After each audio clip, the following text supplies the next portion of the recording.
Now, she and other cookbooks from the time say to boil the macaroni at a full rolling boil for 3/4 of an hour. And that's after it's often soaked for an hour or more in milk or water. So I'm going to guess that they very much liked the pasta to be much softer than we often have it today, and the pasta was probably much thicker, so it did take longer to boil. Not entirely sure, but if you are going to boil it for a full 3/4 of an hour, you have plenty of time to pop open a bottle of wine from today's sponsor, Bright Cellars. And I gotta say, wine does go very well with mac and cheese. It also goes really well with Thanksgiving pie. My dad, every year, the day after Thanksgiving, takes a lot of the leftovers and puts them into a pie and then bakes it. And it's absolutely fantastic. You get all the flavors all at once, and I always have it with a nice glass of Cabernet Sauvignon. But if you don't like Cabernet, that's okay, because with Bright Cellars, you take a quick 7-question quiz, and they match you with wines from all over the world, curated to your taste. The wines show up at your door, and you enjoy. I also love these little cards that they send with information about the different wines. A little education with your libation.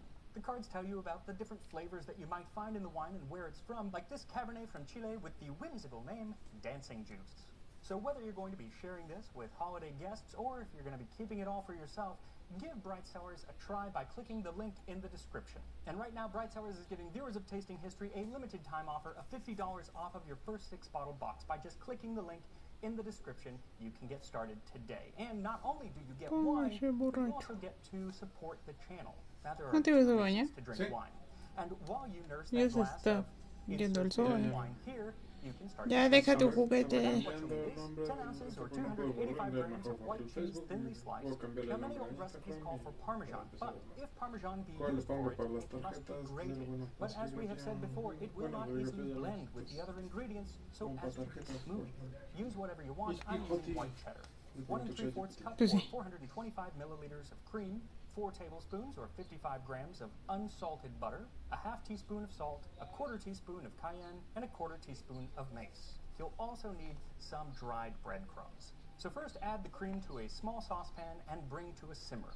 Then add the cheese and stir it in until fully melted, and then add the salt, the cayenne, mace, and the butter, and stir everything. With cheese goes back at least to ancient Rome. Cato the Elder's placenta, which I've made here on the channel, is essentially cheese between layers of a proto-pasta called tracta. By the Middle Ages, a dish with many of the same components begins to appear, lasagnes. The 14th century recipes usually call for pasta to be layered with cheese and then sodi, a sadly fictional place where on a mountain all of grated Parmesan cheese grow folk do not else but make macaroni and ravioli and boil them in Thick. Thick.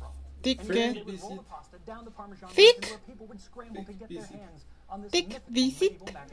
Calls for it to be plated with good cheese, butter, and sweet spices. Similar flavors to the earlier recipe from England. And the macaroni connection between Italy and England is rather complex. It appeared in the form of curry in 1390, and then the first recipe called macaroni and cheese, or rather to dress macaroni with Parmesan cheese, appeared in Elizabeth Raffles' 1769 The Experienced English Housekeeper.